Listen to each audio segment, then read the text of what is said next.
All right, coming at you from beautiful BC and all over the world in the United States right now. This is Left of the Valley 2.0. My name is Kevin, and I was watching a show for about 10 minutes, and this lady was listing all the great things to do for fun.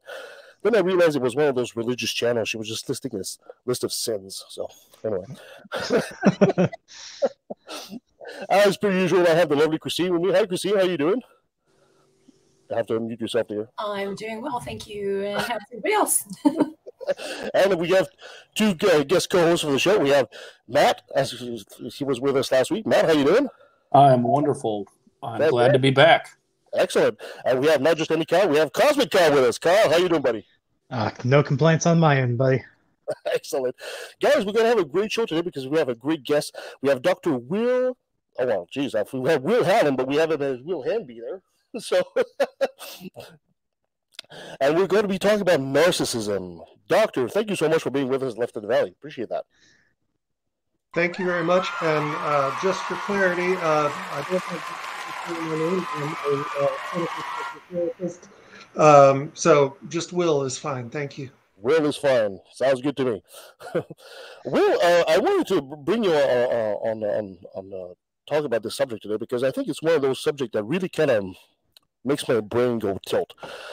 I've noticed that narcissism is one of those topics that's like very popular these days. But before we go into that, maybe you should give us a quick bio as to who Dr. Will is. So I am a psychotherapist by trade. I have been, let's see, I guess it's been over a decade that I've been working with trauma disorders, anxiety disorders, and then kind of the cluster B disorders, which is what narcissism falls under. I was one of the first therapists to join the Secular Therapy Project.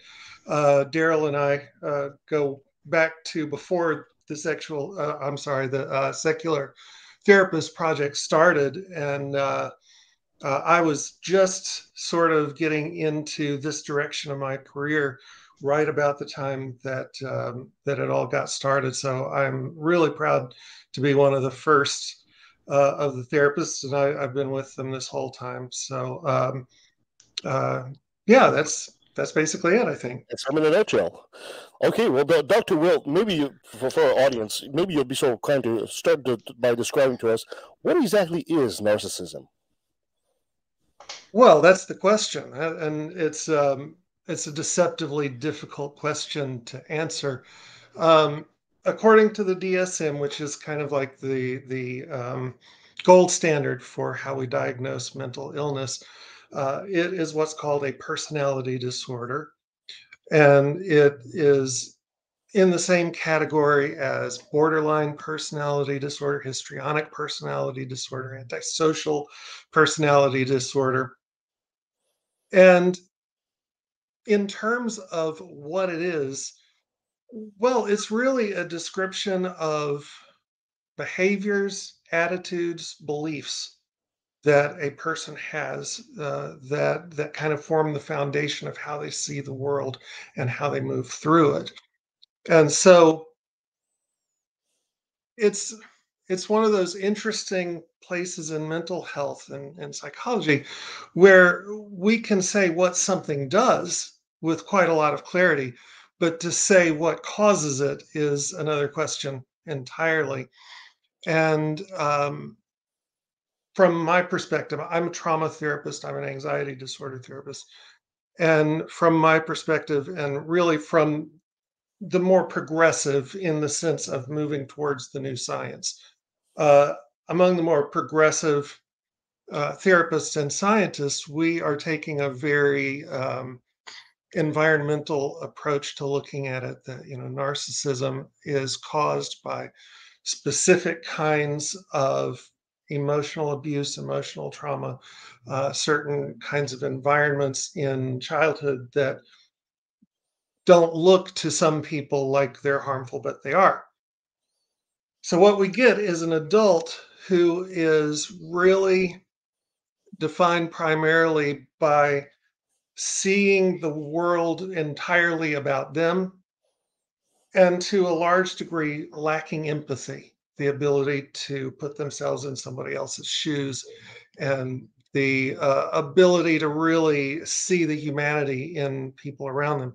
So they can come out as very manipulative, very self-serving, but also they can be incredibly charming, and they tend to be at the top of pyramid schemes, at the top of cults, at the top of corporations. They're very good at manipulating the world around them and the people around them, because they've got a goal that is serving themselves, and they have no moral qualms about manipulating the world and the people around them to get there. Hmm. That's very interesting. I get the impression that narcissism is not clinically defined as clearly as something like schizophrenia, for example. Are we still in the throes of really defining what narcissism is at this point? Yeah, we are. And you're absolutely right that it is a different class of disorder than the schizophrenia spectrum, which, to from most kind of mainstream perspectives, with the schizophrenia spectrum, the best we can usually do is really kind of try to manage it, because it is just something that sort of exists, and we think there's a lot of genetic components to it. And once somebody is diagnosed and presenting on the schizophrenia spectrum, we medicate and we try to manage and we try to work with coping skills to, get through life with this disorder. Whereas narcissism, narcissistic personality disorder, is something that we can recover from. We can be a narcissist when we're 25, and then when we're 45, we're not a narcissist anymore. So it's a different kind of disorder. And the real question, and it divides the psych community into two big camps, the older one and the newer one. The older one, what we would try to do is we would say, okay, this is what a normal person looks like. Now let's go find the people who are not normal and figure out what's wrong with them. And really, that's kind of the thinking that gave rise to the idea of narcissism. What's wrong with this person that they don't have empathy? So the newer perspective, which I think is backed up by very solid evidence, is that what we should be asking is, what was wrong with this person's environment so that they had to protect themselves in this way? So they had to develop these coping strategies that are so inward looking. Why was their world so dangerous that they developed this worldview? So it's a different kind of mental health disorder, for sure.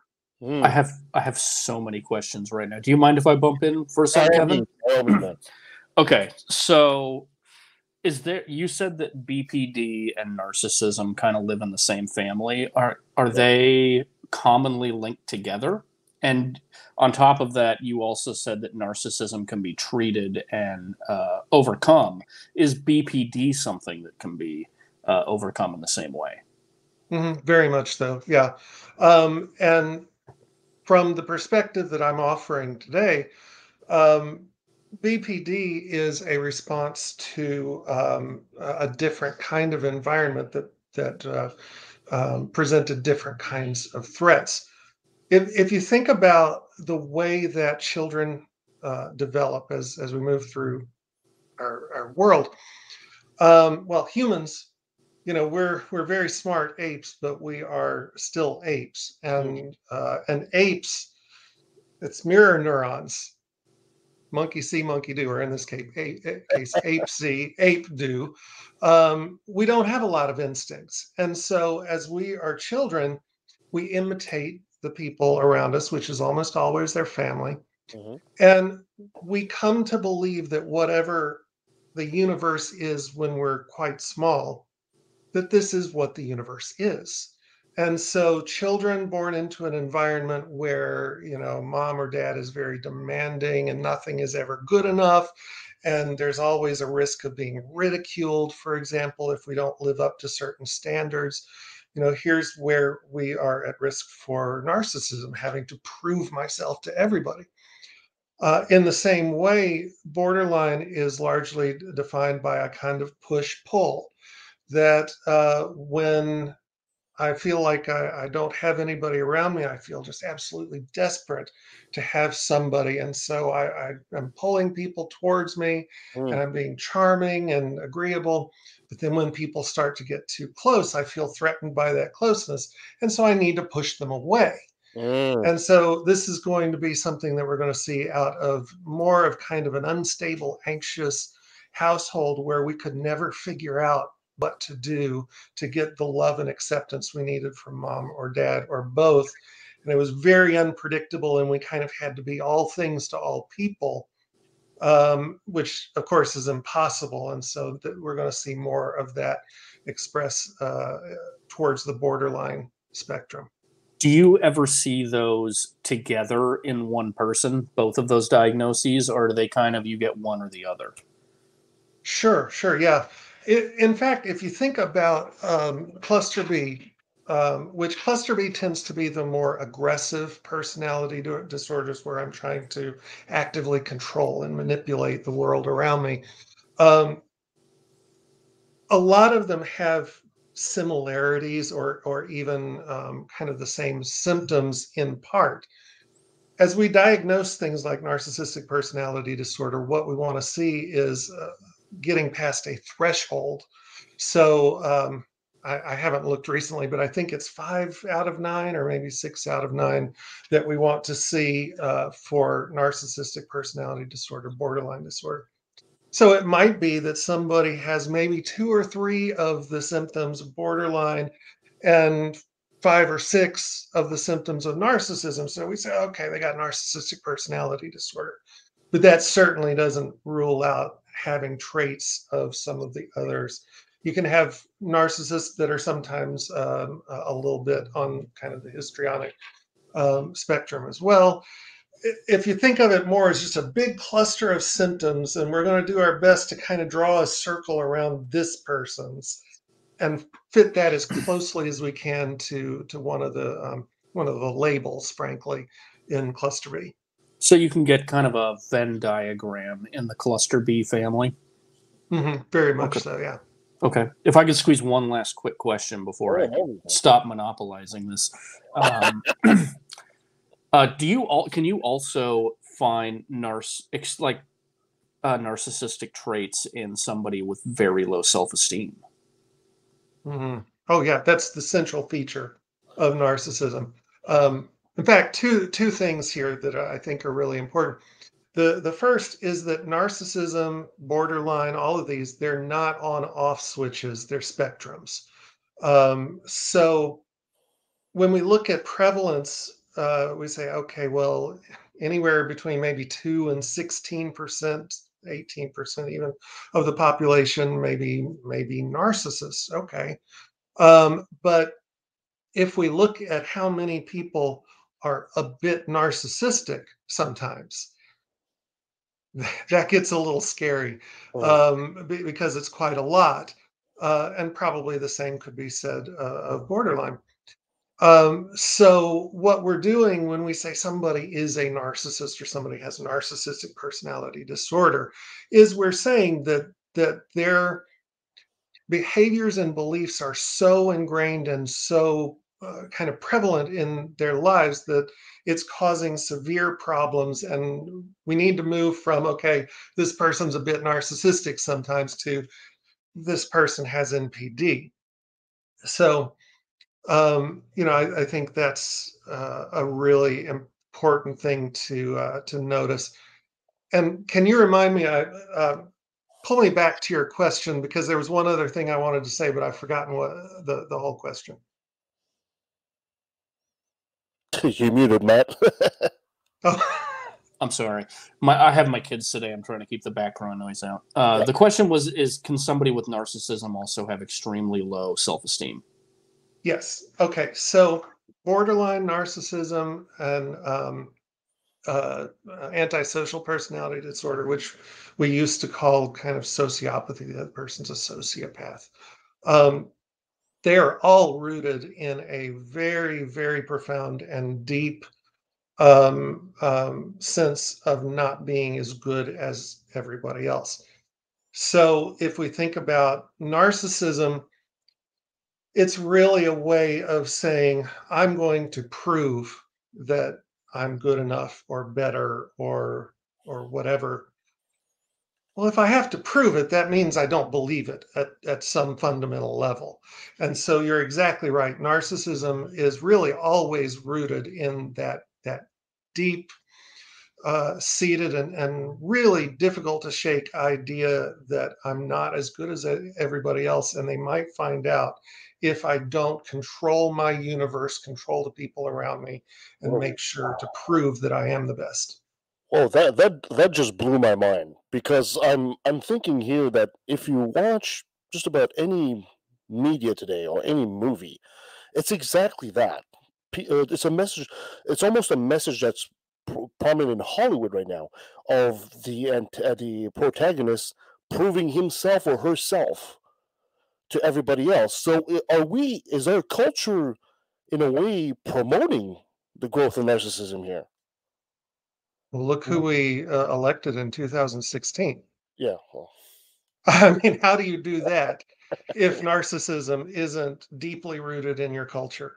Um, but to answer your question directly, yeah, and I think there's a certain chicken and egg here, where why is narcissism so prevalent? Well, it may have something to do with everything we watch on television tells us that we have to prove ourselves to be loved and accepted. mm, So, and don't hear me say television is causing narcissism. That's not what I'm saying. I'm saying that once narcissism gets going, it gets embedded in the stories we tell. And then, unless something happens, the next generation is going to adopt what they see because that's how humans learn. Um, and, when we see shows that are not this way, a lot of times they feel kind of weird or foreign and people don't connect to them. And mm. so I think what we're seeing is the result of several generations having dug farther and farther into this belief that they have to prove themselves. And now it has kind of become endemic in the stories we tell each other. This is like opening a whole new can of worms here because, for example, yesterday I happened to watch a movie that's been promoted lately from the Predator series called Prey, right? And spoiler alert for anybody who's watching this: the protagonist essentially is this First Nation woman, and she's trying to prove herself as a hunter. And she says in the movie, essentially, people say, "Why are you trying to prove yourself so much?" And she says, "Because nobody believes I can do it." And you think at first at face value, you're thinking, well, that's a positive message, that women should be allowed to be hunters as well, and you believe in yourself and all that. So if that's the kind of message that also can help promote narcissism down the road, how do we put without necessarily destroying the message because it's probably not it's probably a valuable message to begin with, but how do we put some kind of um, restriction on it for us to say, well, you can take it this far but not too far? Hmm. Yeah, it's a good question. You figure it out. Let me know. We'll bottle it. We'll sell it. We'll do great. I've actually got a question. Go ahead. Yeah. So can narcissism stem from a um, a toxic religious background? Oh, Yeah, I think it would be hard to question that. Really, I mean, if we Or take Christianity, yeah. or maybe if I can phrase this better, the specific idea that we are created beings, so we would have more importance in some way. Could that idea prompt narcissistic behavior? So a little bit, a little background about me, and one of the reasons that the Secular Therapy Project was so important to me, and why I was so motivated to get involved. I grew up in a very religious, Christian, Southern Protestant kind of an upbringing. And so, part of my journey was finding my way out of that, and then figuring out all the things it had done to me, and try to sort all of that out as well. And one of the things that I saw firsthand on so many occasions was a kind of emperor's new clothes phenomenon in churches, where everybody believes that everybody else in the church is kind of holier than they are, or has more faith than they are, because the Bible and pastors make really extraordinary claims about how happy we're going to be when we accept Jesus, about how we're special in the eyes of Jesus, which that sure has some narcissistic feel to it. Can cause a lot of guilt. Oh my gosh. And what happens is, it's I don't know what the MPAA rating on it is, but it's a crock of shit. Nobody has that kind of faith, because that kind of faith is just pointing at stuff that doesn't work. The world doesn't work that way. Humans don't work that way. And so you have entire churches filled with people who think everybody else in the church is holier than thou, and they have to prove how holy they are by displays of piety, displays of purity, the purity rings, purity culture, all of that stuff. So I think it is very deeply rooted in this idea that once you're saved, once you come to Jesus, you're better than everybody else in some way. Right. Why else are we going to heaven? But deep down, there's only really two kinds of people who believe it. I'm sorry, there's only really two kinds of people when they have that message. One is they believe it. They believe they're better than others, and they leave their own trail of destruction. And the other ones are the ones who spend their whole life trying to prove it, and guilty and ashamed that they aren't what everybody else around them appears to be. And so, yeah, I think it is absolutely a breeding ground for narcissism. Oh, wow. That's this interview is blowing my mind on so many levels here. Doctor, I gotta ask, it seems one of the reasons I wanted to do the show today about this is, when you talk to everybody out there, whether it's on social media, it seems like every Tom, Dick, and Harry out there is a narcissist. And you mentioned a few stats at the beginning there. You said, somewhere between 2 and 16% of people are actual narcissists in society. Is that really the case? How many of us out there are actual narcissists? Okay, so that's a really difficult question to answer. And that stat that I brought up, between 2 and 16%, I believe that's within the clinical population, which means that among people who have gone for mental health help, somewhere between 2 and 16% are gonna qualify for narcissistic personality disorder. In the general population, I think it's between 1 and 2%. Officially. But the problem that we end up with there is what I was talking about earlier, is that it's a spectrum. If we say, well, 1% of us are narcissists, what we're saying is, 1% are, somebody like Donald Trump, or, honestly, just name anybody that regularly makes the news, particularly in the GOP at the top end right now. But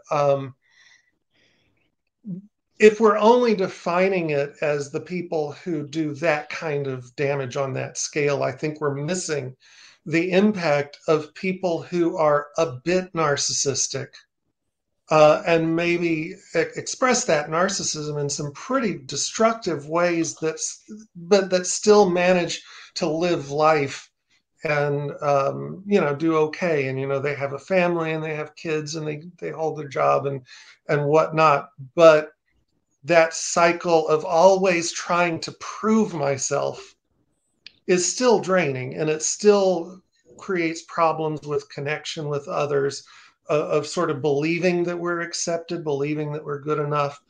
And so while the actual rate of diagnosis may be pretty low, I think the rate of being a bit narcissistic in ways that causes real problems is probably substantially higher.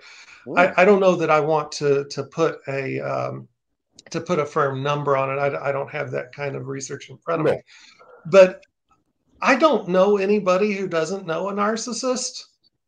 So you know, we take that for what it's worth. Could narcissism? Okay, so could it be difficult, or is it difficult rather, to diagnose a narcissist because of the manipulation that they show, like in therapy sessions, for example? Like it can be. Okay. I'm sorry, I cut you off. Oh no, that was it.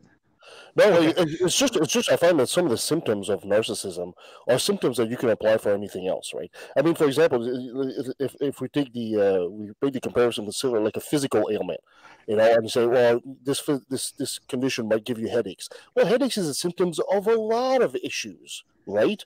And I think a lot of people jump into, they see a symptom of narcissism, and this person is exhibiting this symptom, and automatically they connect this person to narcissism right off the bat. And I think that's a mistake. And is this something we see a lot in the field? Yeah, I think it does kind of also go back to that cultural observation that, you know, what if our culture is a bit narcissistic? Do we get to diagnose everybody that just sort of mirrors the culture they live in, or do we have to say, well, you got to be a bit more narcissistic than just the ordinary person walking down the street? And also, I think it's tapping into a kind of uncomfortable truth that you have to look out for yourself sometimes. You have to prove yourself sometimes. You have to, particularly in our society, where if you don't prove yourself, you die alone in a ditch without health care. So, you know, I think it is definitely at least a little wrong-headed to just point to everybody that ticks one or two boxes in the DSM and say, oh, they're a narcissist. Well, I think maybe they're just moving through the society in ways that we have to, because that's just the nature of how we operate. So, yeah, I think noticing that narcissism is a response to the environment, it's not something inherent. And this, a lot of people don't like that they're called personality disorders. That makes it sound like, well, something's wrong with my personality, and I guess I'll have a beer. You know, what do I do? Something's wrong with my personality. But really, it's something wrong with the environment.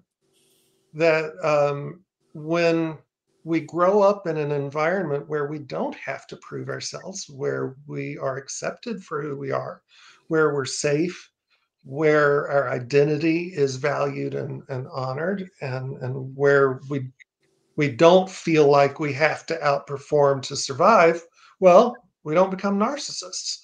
So I think the big shift that we need to talk about, and I think this partially goes to answering a question earlier that I deftly dodged, that the way to address narcissism may be really, how do we address changing our society in ways that doesn't create narcissists in the first place. Treating them on the back end is very difficult. Preventing them from even existing in the first place, well, that's something we could theoretically accomplish. Yeah, that was exactly my next question, actually, because it seems to me, from observation, we are a social species, and we, like you said, we grow up, you know, believing, you know, work for the community and all that. But at some point, our quote unquote education is taken over by our capitalist system, and capitalism seems to reward narcissism. It rewards. You can see on TV, you can see on the shows, you can see the person that works with the team until they backstab the team to reach for personal glory, and they get that reward. So, do we know? Is there anything in the science that points out to maybe a society that is not capitalistic? Is there that same kind of phenomenon in something that's more socialist, more communist, more a different method of economic system? Do we know? That's a great question, and I want to just be sure that I'm staying in my lane here. I love anthropology. I am not an anthropologist, and so you want to take my perspectives on this with a grain of salt. But what I observe, and kind of assuming that humans are generally like humans, um, the questions that you're asking around does capitalism breed narcissism? Well, this is a political question, obviously. And just to give you an example of how the politicizing of mental health can happen, some years ago, as they were getting ready to publish the DSM-5, the fifth edition of the Diagnostics and Statistical Manual, they left out a specific kind of trauma disorder for children that was caused by emotional abuse early in childhood, that would eventually lead to disorders like narcissism and borderline and so forth. And there was plenty of evidence that children can be emotionally traumatized from certain kinds of emotional manipulation Mm-hmm. in parenting. And there's enough evidence to say, well, this is abusive. But we can't say it's abusive, because if we did that, well, now we have to answer the question for the church. Now we have to answer the question for capitalism. Now we have to answer the question for meritocracy. And most of the people who benefit from meritocracy and the church and capitalism are not super keen to have that diagnosed as a mental health problem. Mm-hmm. So if we kind of extrapolate that writ large around the world, well, I think most cultures are going to be very internally resistant to participating in this kind of global discussion that you're talking about, which form of government is going to be the best for our mental health. That's a very threatening question. Mm-hmm. To give you my take on it, um, when individual psychotherapy works for this kind of disorder, for anxiety disorders, trauma disorders, cluster B disorders, what we have usually done, almost always, in fact, is we have connected the patient with what was going wrong, what was not honoring their humanity, their identity, their human rights. We've connected them with power that they either weren't using, didn't know they had, or didn't know how to use, and helped them to create a safe micro environment where their humanity is being honored. Mm. And that's really what it looks like to get better from one of these disorders. And really, one of the first principles of human science is, if you want to understand society, understand the individual. If you want to understand the individual, understand society. So if that's true for the individual, that we create a micro environment and then they get better and they get healthy and they're not narcissists and they're not borderline anymore. Well, what if we did that on a societal level and designed things like social safety nets and work and vacation and parental leave and autonomy and all those things. So I think it's the best guess, the most scientifically accurate guess, that if we massively overhauled the way we think about building a society, rather than punishing individuals for being bad people, how do we create a culture that honors who people are in ways that they can move in a healthy way through the society. I can hear some conservative friends of mine going right now, screaming at the screen and saying, is this why they invented everybody gets a trophy day?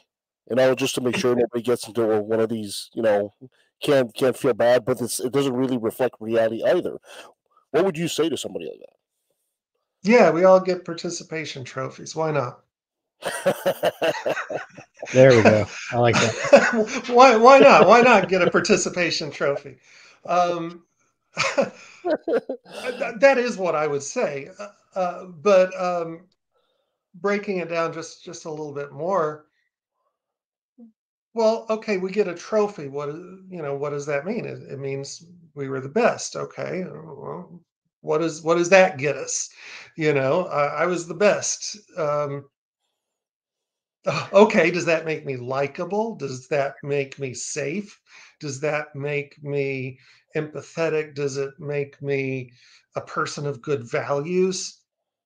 All it does is proved that I practiced more, or that I was just more physically gifted because of an accident of genetics.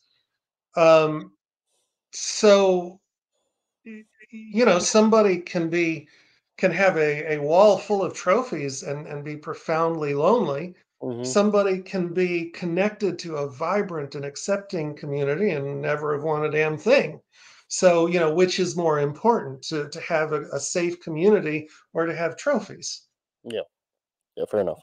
I want to quickly go back to what Matt was talking about earlier. I had a friend that was close to me, and this person was also suffering from BPD, borderline personality disorder, and I was mesmerized by some of the things this person would say, because it would seem to this person that everybody that this person didn't like was labeled a narcissist. And we said earlier that it's not an easy thing to diagnose a narcissist, and it's a spectrum. But is there, I mean, if you get 10 questions and you get like 7 out of 10, does that make you a narcissist? Or, I mean, how do we, where's that line that you could say, yeah, this person is definitely affected by narcissism? Yeah, actually, can I add to this question before you answer it? Yeah, I've noticed. So, like, I was basically married my whole adult life up until about 18 months ago, and re-entering the dating pool. Pretty much every single person I've talked to during this dating process has claimed that their ex was a narcissist. Mm-hmm. Can you, I guess, just add that to fleshing out his question?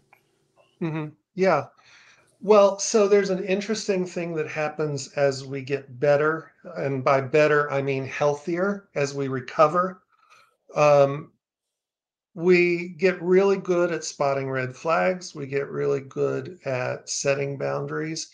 And one of the things that looks like is keeping dangerous people at arm's length. That we don't let dangerous people, we don't just hit them, give them a hammer to hit us over the head. So one of the things we see in mentally healthy people is that when somebody kind of waltzes through their life and they're flying narcissist flags, the healthy people say, "Oh, I'm going to keep that person at a little bit of a distance." So if we well, let's look at the other side of that. People who are not well, they don't have good mental health. They don't have good awareness of what the red flags are. They're not going to see them. And so, well, people who are flying those flags are going to congregate around the people who don't see the flags. And so, if you extrapolate that kind of all the way through society, what you're going to find is clumps of people who all don't recognize the flags that they're flying. Mm. And you're going to have clumps of people over here who are keeping the people flying the flags at a bit of a distance for their own safety. And so one of the things that in my work, my patients often discover is that Well, yeah, they are actually surrounded by narcissists because it does pass down familially because we watch what our parents do and then we imitate that. So Right. all of, maybe all of our siblings are a bit narcissistic, our friends are narcissistic because we gravitated towards each other. And so sometimes in the course of recovery, we do have to realize that we have found ourselves in a pocket of people who aren't very healthy, and we need to become more conscious of seeking out people that are setting good boundaries, who are calling out narcissistic behavior, who are not tolerating manipulation and emotional abuse, and try to intentionally create a better social environment for ourselves. So I think that's one side of it. Sometimes, yeah, we are surrounded by narcissists. Sometimes we do date the same narcissist over and over and over until we learn to recognize the signs early and say, wait a minute, I don't want to do this again. I want to find somebody um, that is more accepting, more honoring my humanity. And then the other part of it, I think anytime something becomes really, um, when public awareness of something becomes really widespread, there is a powerful phenomenon of self-diagnosis where everybody sees this in everybody around them. Mm. And again, a lot of people are a little narcissistic. A lot of people can be a little borderline. That doesn't make them narcissists. It doesn't make them borderline. And sometimes when two people get together, they just push each other's buttons. And so the narcissism in other people will come out because of maybe the narcissism in me. And we just kind of push each other's buttons. So maybe it looks a little bit more pronounced to us. So I think they're both true. Sometimes we are kind of surrounded by narcissists, and other times I do think we get a little heavy-handed with the self-diagnosis. And if somebody has behaved in a way that looks narcissistic, we say, "Oh, they were a narcissist." Yeah, I find that interesting because I always get the impression that, to use a metaphor here, you were talking about a red flag. If you're dating somebody, let's say they're carrying like the American flag, and it's got the stripes and the blue and the red and white, and all of a sudden you see somebody else with a flag that has some red to it, and you think, oh, that guy with the American flag was a narcissist, and this guy's got red on his flag, so he's a narcissist too. And I think we're very quick to label this, but I'm also very surprised at the idea that this seems much more common than I expected as well. I mean, the incident of narcissism seems much more common than I expected. Well, narcissists typically don't go for help because that would be admitting they were not as good as anybody else, and that's intolerable.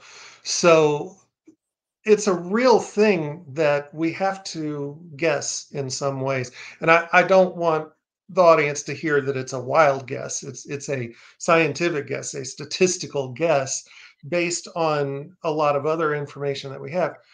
But narcissists hide well because they typically don't go for help. And if they do go for help, a lot of times it's part of the manipulation, that my wife has said, well, if I don't go get therapy, she's going to divorce me. So I'm going to get therapy. Well, I'm not going to get better. I'm going so that I can still have control of the situation, and my wife won't leave me. Mm. So narcissism is tricky that way because it's one of the only prominent disorders where one of the main symptoms is thinking something's wrong with everybody else. Yeah, and if you feel that nothing is wrong with you, why would you take seriously something, uh, some help, right? If you think no, I'm perfectly fine, it's everybody else that's got a problem. So why would you actually try to do the work to improve yourself at this point? That was going to be Yeah. my question was how do you Hold on, Christine, hold on. I think you've been monopolizing the show from now on, and I really don't think we want to hear anything from you. I'm just kidding. You go right ahead. Okay, I'll be quiet. No, I won't. It's not like me. Yeah, so my first question was going to be, a lot of this has been answered throughout the course of the discussion, but how would one treat a narcissist? And second, what interest would the narcissist have in getting help? Right. Good question. Yeah. Yeah. Well, treating narcissism is challenging. And there's a narrative out there that's true but misleading that says that narcissism is one of the hardest disorders to treat. Or I'm sorry, that the recovery rate is one of the lowest. Sorry. That's true in the sense that most narcissists who come to therapy don't get better, but most narcissists who come to therapy weren't trying to get better. And so it's kind of misleading to count them in the statistics of, well, therapy doesn't work. Well, therapy never works if the person doesn't want to get better for any disorder. You can't force somebody to get better. Mm-hmm.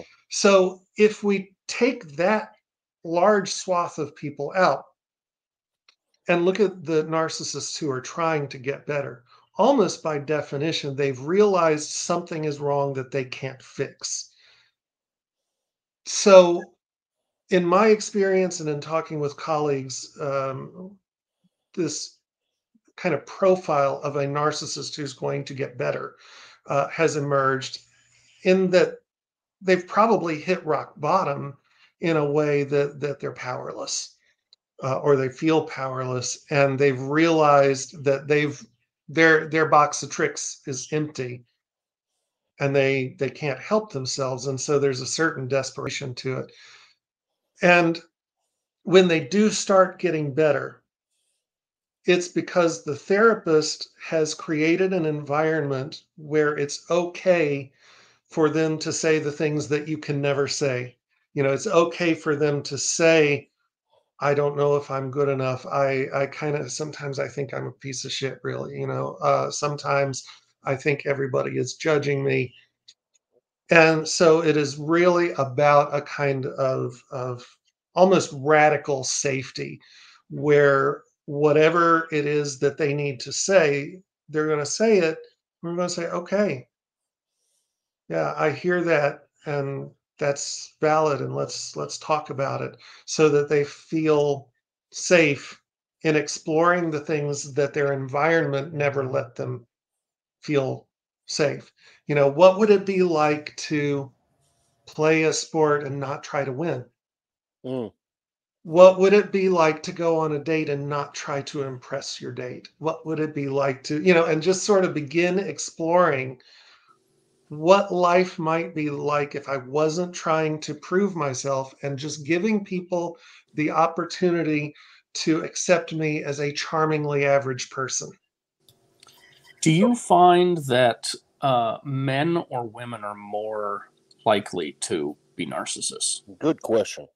Men. And does it manifest differently, so it's harder to spot in one or the other? Yes, men are much more likely to be diagnosed as narcissist. I don't remember the numbers off of the top of my head, but it's dramatic. Wow. Yeah, it's very dramatic. Women are much more likely to be diagnosed with borderline personality disorder.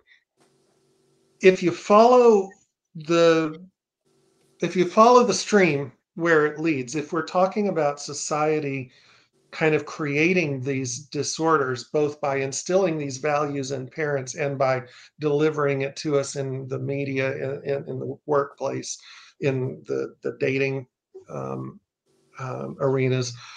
Well, we know that the male experience and the female experience in the United States are dramatically different.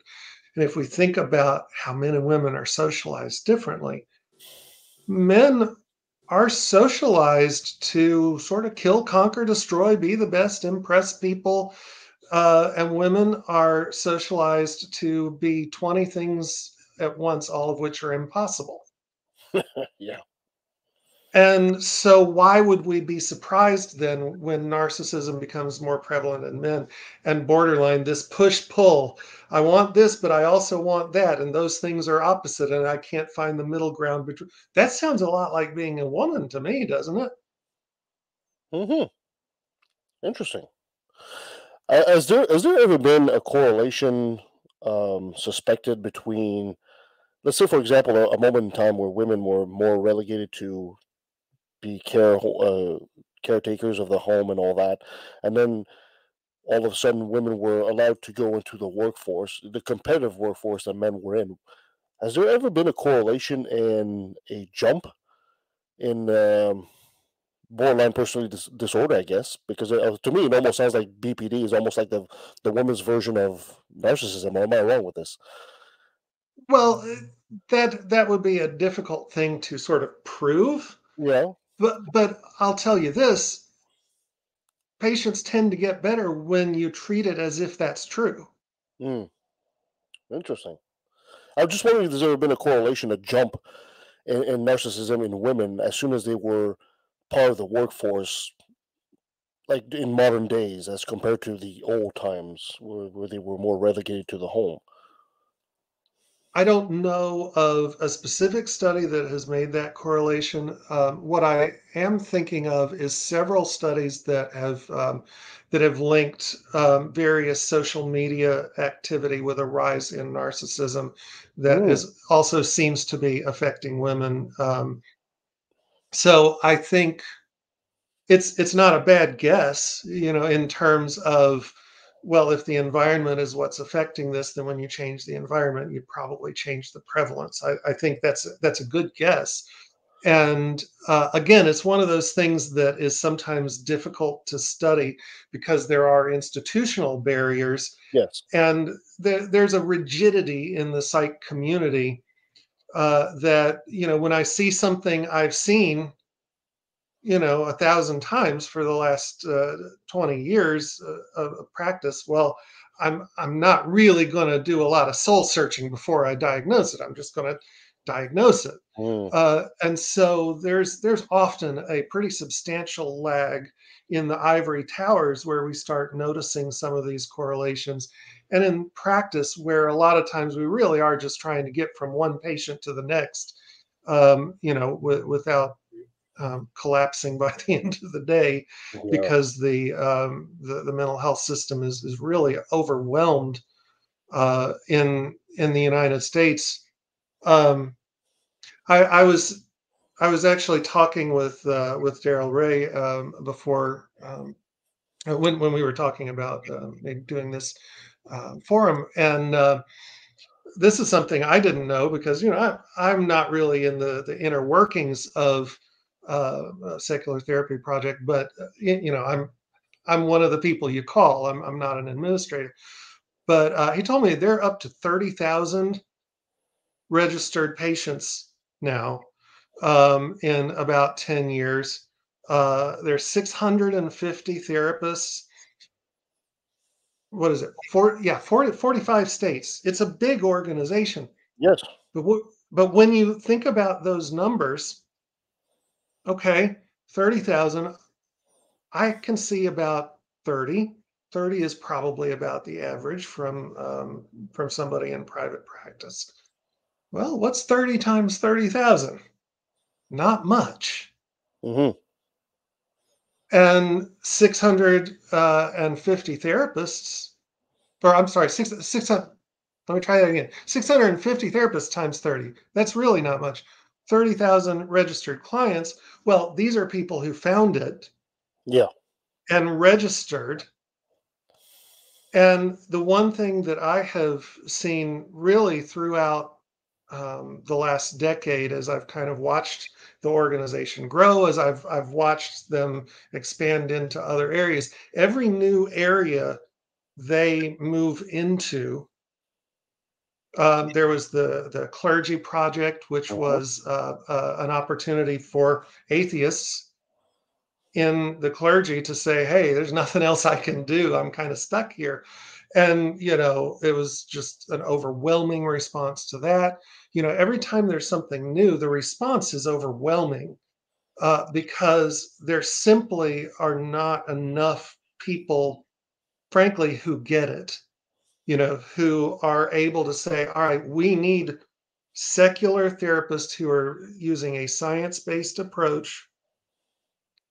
We need We need portals. We need them to be able to find each other. So many people, maybe they've got some narcissistic stuff going on. They'll go to a therapist, and this therapist is a religionist, probably a Christian, and they'll say, Doc, what's my problem? And they're going to get a narrative that reinforces the narcissism. You didn't pray enough to Jesus. You're not worthy, and you should repent. Right? That should help. Yeah. So there's a really big divide right now, and there's a shortage of both mental health access and also, what to do when a therapist was raised Christian, capitalist, performative, that feels like, well, yeah, you do have to be better than other people. Well, how's anybody going to get better? It's a real problem. I have, I guess, maybe a question or a request for a story or an interesting anecdote on how the narcissist, maybe an example of how a narcissist has tried to manipulate a therapist or a session. So I obviously have to be very general talking about any clients because of privacy protections.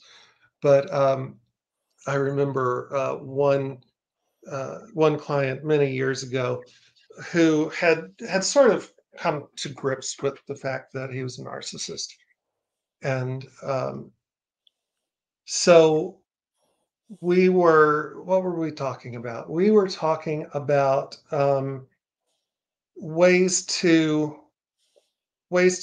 have new patterns of communication, new patterns of behaviors. And maybe we're not through the narcissism yet, but can we talk about what it might look like to be in a social setting and not engage in narcissistic behaviors? So we were having that discussion, and he was struggling, and I said, well, have you thought very much about what it might look like to just sort of connect to humility and thinking, I don't have to do anything really outstanding here. Just being here is pretty cool. And I might like hearing other people's stories. And I might like just, being here and not having to do anything. He thought about it for a second. He said, oh, yeah, I like that. I could be the most humble person in a room. And he was completely serious. That's amazing. Completely serious. That's awesome. Thank you for that. But that is that really is the difficulty with narcissism, is when we're caught in narcissism, we literally can't think of any other way of thinking. Everything looks like a competition. It almost sounded like Donald Trump too. Sure, that wasn't the guy.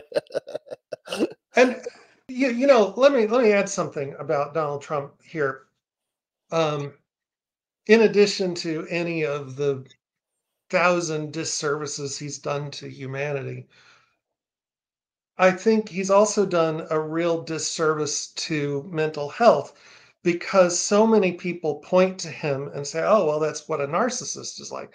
No, if he really is the best at anything, he turns narcissism up to 11. That is not what ordinary narcissism looks like. He takes it way beyond. And he's not just narcissistic. He is a sociopath.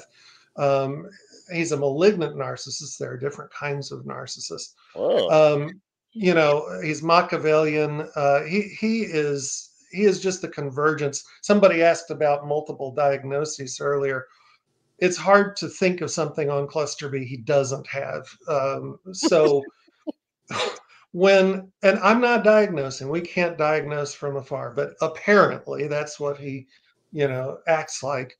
But this does a great disservice, because now when we talk about narcissism and we say, oh, well, so-and-so's a narcissist, we think, oh, well, they're like that asshole over there, you know? Well, you know, no. And that really makes it easy to hate on narcissists. And a lot of narcissists actually move through the world pretty well and are loved by a lot of people. I was going to, there's a good narcissist, if there's such a thing as somebody who derives a great deal of satisfaction by being good and projecting, you know, it outward. So that's nice to know. Yeah. Go ahead. How many types of narcissism are there? And can you kind of briefly go over in a... Well, I don't know that there's an agreement on how many types there are. Everybody, kind of the height of research is to have a scale or a list named after you. And lots of different researchers have said, oh, look, here's a style of narcissism, here's a style of narcissism. So I want to be careful of stepping on any toes or making any declarations there. But some of the more common kinds that we see. So the malignant narcissism, that's somebody like Trump. That's somebody like, oh gosh, now I've lost his name, the movie guy. Cruz? No, the director, producer guy. But anyway, it doesn't matter. You know, the malignant narcissist is somebody who tends to be, you know, just a trail of destruction behind them, and attract kind of the worst people to them, and they're very, you know, probably Elon Musk is in that arena. I don't know how you could be a billionaire and not have some narcissism to you. But they tend to be the ones that we view as villains in our stories. But there's also the good guy narcissists. And you can hear the gendering in that, you know, which sort of speaks to an earlier question. We call them good guy narcissists, not good person narcissists. But the good guy narcissist is somebody who raises so much money at so many fundraisers and donates to all the right things and starts charities and all of this stuff. And then you look at their personal life and it's kind of a mess. They have trouble in interpersonal relationships. They have trouble holding a marriage together. Their kids are kind of bitter with them, you know, and kind of the old, you know, behind the scenes, the band was falling apart. It would be hard not to say, well, that's a good person. I mean, they're trying to do all these good things, but that belief that they're not good enough and that they always have to prove, leads them to make some harmful or even destructive decisions and act, you know, in ways that unintentionally causes harm. So, you know, we've got that.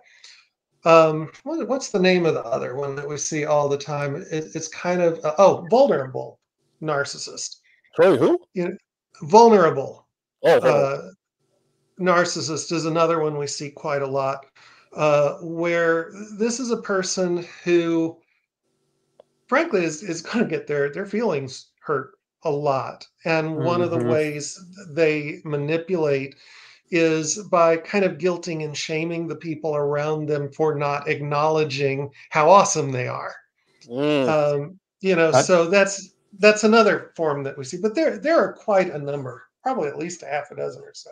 Yeah, I've seen those people, and I never really thought of that as being narcissism, but yeah, I thought of them more as attention seekers. Yeah, people they'll try to guilt you for acknowledging their and validate their feelings, even though they might not have anything to do with the current situation. That's very fascinating. Of course, go, Christine. Or maybe you can elaborate on this. You were saying, you know, kind of comparing, putting Trump as the standard is kind of a bad idea because he's just blatantly narcissistic and it's right in your face kind of thing. Whereas I think maybe what you were trying to get at is that sort of you know, there's a narcissism that's very subtle and sinister and manipulative, and you can get kind of caught up in that and not even realize that you're entrapped in that. Yeah, very much so. In fact, most narcissists, so somebody like Trump, look, he knows he's breaking every law in the universe. Most narcissists think that they're doing good for good reasons most of the time. So the idea that we, label narcissists as bad people, I think that does sort of, maybe it contributes to that culture of narcissism in a way that is subtle and well-meaning, but not helpful. That, if I'm moving through life as this kind of narcissist who, look, all I want is for people to understand me. All I want is for people to adore me. Everybody wants to be loved. Everybody wants to be appreciated, right? And that's all I've ever wanted. And people keep calling me bad, which means I have to keep proving myself.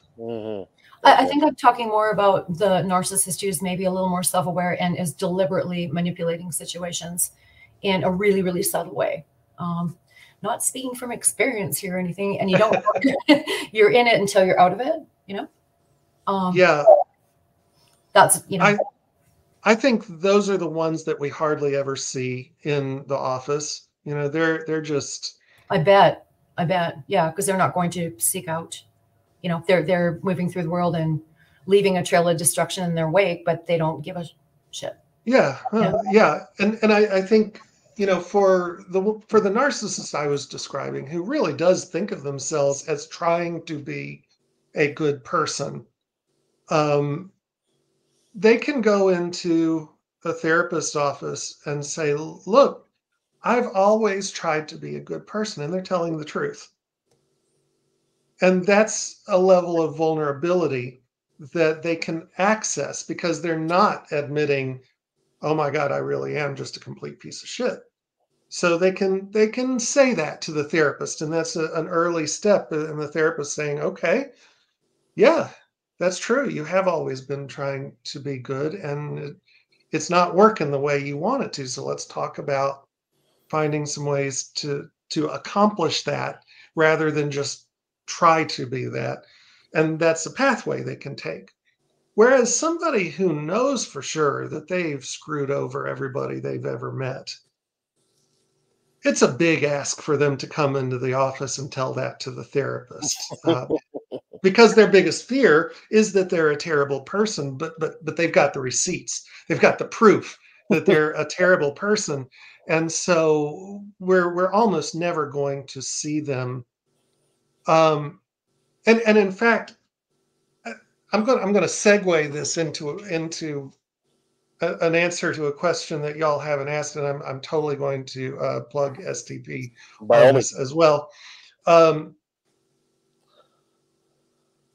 Almost everybody that comes in with some years under their belt and some anxiety in their head has encountered a narcissist, has probably been manipulated or even abused by a narcissist. So it is a really, really common thing to have to say, oh crap, my dad's a narcissist. Oh crap, my baseball coach is a narcissist. Like, oh man, I don't know what to do now because I just realized this. So we've been talking a lot about therapy for narcissists, but when we've been abused by narcissists, we need to learn how to recognize that when we see it, how to protect ourselves against it, how to move through our world in a way that okay, maybe a narcissist will get us from time to time, but we're going to be one of those people who says, oh, that person's flying a narcissist flag. I know how to keep them at arm's length. This is a mental health matter. And a lot of people when they start realizing, oh my gosh, I think maybe I'm surrounded by narcissists, don't have the first idea what to do. And a lot of times those narcissists are religious leaders. A lot of times they're religious parents. They're parents who maybe aren't religious. Maybe they don't go to church, but they still think having an LGBTQ kid is bad, or whatever it is. There's so many of these issues that intersect with religion. And that is one of the main things that Secular Therapy Project is here for. There's a hotline that if you I've got it right here and I'll tell you in a minute, but you can also just Google Secular Therapy Project and the hotline comes right up. There are people on the other end of that. They aren't just, people who like the cause. The people on the other end of the hotline have mental health training at various levels, but they're all qualified. It's not just a hey, talk to somebody line. It's a hey, talk to somebody who is going to be able to engage with the science, engage with the mental health on a professional level. Let me call this up real quick so that I can at least have said it, and then again they can and listeners can look it up at any time. So, no, that's not it. I was just about to give out Daryl's private number. Oh, I'm sure he would have loved that. Up to you because I think on the other end of being the target of a narcissist is a very important point to bring up in this conversation. So thank you. So the number is 1-844-368-2848. Let's put this down. 1-844. What's the rest? 368 2848. 2848. And that's that's a Secular Therapy Project, right? Mm-hmm. Yeah. Or is that that's Recovering from Religion. Which Secular Therapy Project is under the umbrella of Recovering from Religion. Another thing I want to bring up here, and I don't want to stray too far from narcissism because I know that's why you brought me on here today, but one of the other things I want to stress is that it's Recovering from Religion and it's the Secular Therapy Project. As a secular therapist, my goal, and this represents the goals of Recovering from Religion, my goal is not to create atheists. My goal is not to deconvert anybody. My goal is to offer scientifically sound treatment to people where they're at, honoring their autonomy to end up where they end up. And so it is a foundational principle of Recovering from Religion that it's not there to say, oh, well, you've got religiously abusive parents, you should be an atheist. That's not it at all. And in fact, I'm 100% sure not all of the therapists are atheists. There's probably some kind of agnostics or, spiritual, but not really. I don't really know. There's a lot of them can't all be atheists. So the point is to offer science-based therapy with no intrusion from any religious ideas, with no attempts at conversion. It's just to meet people where they are and accept them for where they are now and where they want to go, as opposed to what we think as the therapist is going to be best for them. And sometimes that's the first time they've encountered that in their life. And kind of tying this back into narcissism, when somebody has lived their whole life with somebody, usually a parent or a pastor or a teacher, telling them what they should do to be good people, where does self-determination come into that? How do we become ourself when our whole life the message we have received is if you don't behave this way, you're bad? And so one of the most important elements of good secular science-based therapy is to look at somebody and say, where are you? And then they tell you, and you say, okay, let's start from here. Yeah. Where do you want to go? Perfect. Dr. Will, you've been very generous with your time. I just got one last question, and tell me if I'm wrong on this. I seem to see a pattern of people that have been abused in the past, and as a defense mechanism, like you said, they checking out the red flags, but it seems to me that sometimes they push it too far, to the point that they take control of their next relationship and they themselves become the abuser. Am I wrong on this? Is this I call it the pendulum effect, right? So they were abused on one side, then the pendulum swings completely to the other side, and now at this point they are, and they do this as a defense mechanism, right? They don't want to be abused again, so they take full control of the next relationship they're in, and in matter of fact, become the abuser themselves. Is this something that's actually real, or am I just out to lunch on this? No, that's real. And in fact, it can often be a presentation that we see in borderline. That one relation we're just going to be super agreeable, and as long as we just are just the perfect boyfriend girlfriend, then it'll be great. And then we get abused, and so the next one, that's not happening again. So now we are gonna make sure to keep this under locks.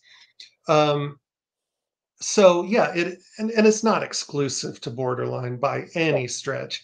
It's just something that we tend to see.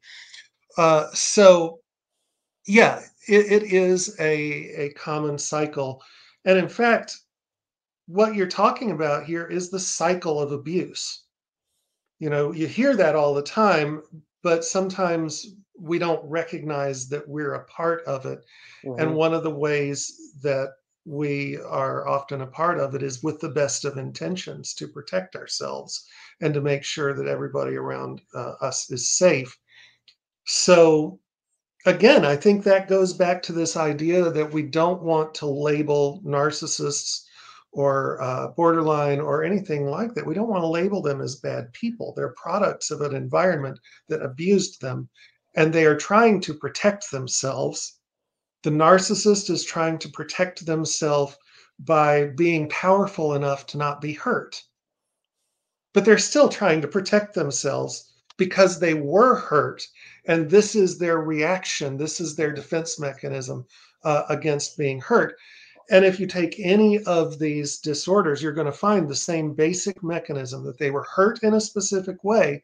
And now the way that they are very nobly, very honorably trying to protect themselves isn't working and is hurting people around them. Yes. And we want to really see if we can connect with a place where we can empathize with both and recognize that it's not really as simple as an abuser and a victim. It is a cycle of abuse that morphs and changes as we grow and respond to different relationships and different environments.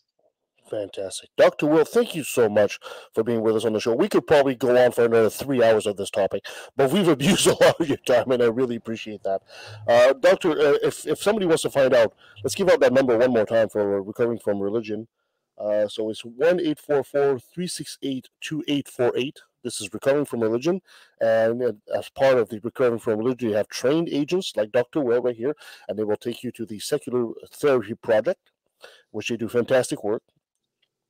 And I believe now you guys are actually gone not just in the U.S., you guys are international now, right? I believe that is true. And another thing that I should mention here, and this is largely by me telling you about my ignorance on this, but mental health in the U.S. is state to state. Mm-hmm. Every state has their own regulations and their own licensing boards and their own standards. And so the part that's my ignorance is I really don't know anything about any of the other states other than the one I'm licensed in. So there are a lot of ways that states vary. For example, in my state, the patient has to be in the state, but I don't. So there are a lot of people who are licensed maybe in several states. So, we see somebody who is in Illinois, but they're licensed in 3 or 4 other states and can do therapy by video. Ever since COVID, that has really taken off, and it's been excellent for a lot of people. So, as people are kind of looking through recovering from religion, or I'm sorry, from the secular therapy project, it's important to know that some therapists may not be in the same city, but may still be able to work with them. And so if they see somebody that they really feel like they connect with from the ad, never hurts to ask and find out, what the particulars are to be able to get the best therapist they can to meet their needs. Fantastic. Thank you so much, Dr. Will. Before I let you go, I gotta have you say, hi, this is Dr. Will of the Secular Therapy Project, and I took a left at the valley. I'm sorry, I didn't hear what did I take? A left at the valley. A left. Yeah, this is Will Hamby, and I took a left at the valley. Fantastic. That worked perfect.